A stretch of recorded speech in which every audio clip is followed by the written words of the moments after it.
baninga na nga ndeko mwasi moko abengi nga tosolaka masolo de tout et de rien.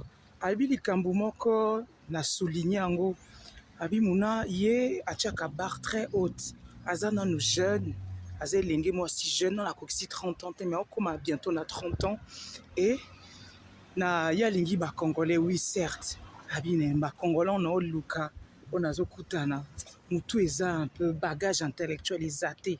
nayebi ki Congolais maele baza, mais on okutana na bango maele penji ezate kaka babuzoba. Non, en tant que moi, s'il faut naluka mobali oyo ana bagage intellectuel po eza pe protection pour na bana. Ozomona po mibali pe balukaka basi bana bagage intellectuel, ayebi ke songa papa naza te, nayebi ke mwasi azali. Donc oui, nga pe c'est tout à fait normal naluka mobali oyo bagage intellectuel eza.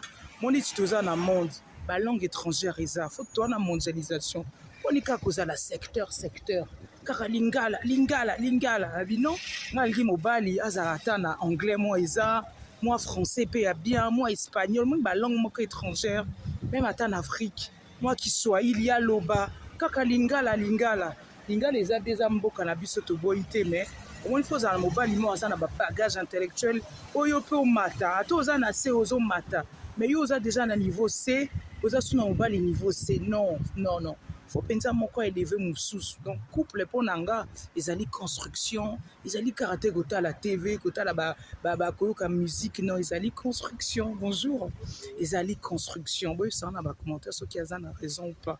Moi pour nanga c'est vrai que couple faut à la niveau intellectuel, mais faut à la paix en plus de ça, sagesse pour ezala, construction ezala, makambo nyonso pesa na kati. Parce que couple ezaka te ba makambo ya bolingo. À part ça, construction faut ezala na relation amoureuse. Oui, ça na ba commentaire bandeko nanga soki ndeko moi sur adobe vrai ou pas. Bandeko nanga, je vous dis à bientôt. Ezali Muna na chaîne na biso. Muna numéro 1 chaîne où tolobelaka masolo ya vie. Merci bino, à bientôt ba maman nanga.